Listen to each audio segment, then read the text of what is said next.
اسرائیل کے خلاف فلسطینیوں کی نسل کشی کا مقدمہ چلے گا، کیس نہ سننے کی اسرائیلی درخواست مسترد کر دی گئی۔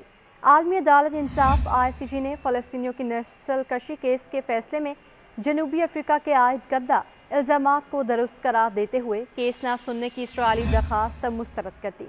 کیس کا فیصلہ سناتے ہوئے عالمی عدالت انصاف کے 17 رکنی پینل میں سے 16 ججز موجود تھے۔ عدالت نے اسرائیل کو حکم دیتے ہوئے کہا کہ اسرائیلی فورسز نسل کشی کے اقدامات روک دیں اور اسرائیل آج کے حکم کے مطابق اپنے اقدامات کی رپورٹ جمع کرائے۔ اسرائیل غزہ میں انسانی امداد پہنچنے دے اور صورتحال بہتر بنائے۔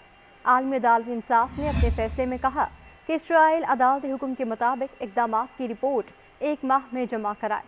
ICJ نے کہا کہ غزہ کے تنازع میں شامل تمام فریق عدالت کے پابند ہیں۔ فیصلے میں یہ بھی کہا گیا کہ عدالت کے 17 میں سے 15 ججوں نے اس فیصلے کی تائید کی۔ عالمی عدالت انصاف کا کہنا ہے کہ غزہ میں اسرائیلی حملوں میں بڑے پیمانے پر شہریوں کی اموات ہوئی۔ عدالت غزہ میں انسانی علمی کی حد سے آگاہ ہے۔ جنوبی افریقہ کے عائد کردہ الزامات میں سے کچھ درست ہیں۔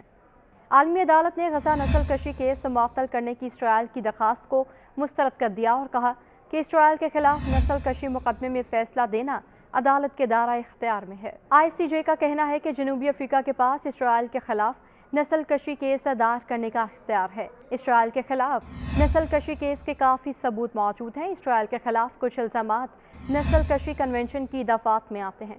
غزہ تباہی کی داستان بن چکا ہے۔ اقوام متحدہ کے مطابق غزہ رہنے کے قابل نہیں رہا۔ 7 اکتوبر کے بعد غزہ میں بڑے پیمانے پر تباہی ہوئی۔ اسرائیل کے فوجی حملوں کی وجہ سے غزہ میں ہلاکتیں، تباہی اور نقل مکانی ہوئی ہے۔ عالمی عدالت انصاف کا کہنا ہے کہ غزہ میں اسپتالوں پر بھی حملے کیے گئے۔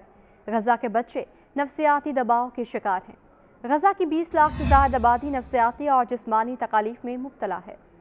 عدالت غزہ میں فلسطینیوں کی نسل کشی کی کارروائیوں سے محفوظ رکھنے کے حق کو تسلیم کرتی ہے۔ جنوبی افریقہ کے کچھ مطالبات میں وزن ہے۔ عالمی عدالت کے پاس نسل کشی کیس میں ہنگامی احکامات جاری کرنے کا اختیار ہے۔ نسل کشی کیس میں حتمی فیصلہ سنائے بغیر عبوری اقدامات کے احکامات جاری کیے جا سکتے ہیں۔ عدالت نے اپنے فیصلے میں کہا کہ تازہ معلومات کے مطابق 25,000 سے زائد فلسطینی مارے جا چکے ہیں۔ 9 اکتوبر کو اسرائیلی وزیر دفاع نے غزہ کے محاصرے اور بجلی و پانی بند کرنے کا اعلان کیا۔ غزہ میں ہیلتھ کیئر سسٹم تباہ ہو چکا ہے۔ ہم غزہ میں انسانیت کو زمیں بوس ہوتا دیکھ رہے ہیں۔ نسل کشی سے تحفظ کا فلسطینیوں کا حق تسلیم کرتے ہیں۔ عدالت کا کہنا ہے کہ جنوبی افریقہ نے 29 دسمبر کو اس عدالت میں درخواست دائر کی۔ حماس حملے کے جواب میں اسرائیلی حملوں میں بہت جانی اور انفراسٹرکچر کا نقصان ہوا ہے۔ اقوام متحدہ کے کئی اداروں نے اسرائیلی حملوں کے خلاف قراردادیں پیش کرتی ہیں۔ عالمی ادارہ انصاف نے غزہ میں انسانی نقصان پر تشویش کا اظہار کیا۔ عالمی عدالت انصاف کے باہر فلسطینیوں اور اسرائیلی اقدامات کے مخالفین بڑی تعداد میں موجود تھے۔ فلسطینی نوجوان کا کہنا ہے کہ آج ان کے لیے بڑا اہم دن ہے۔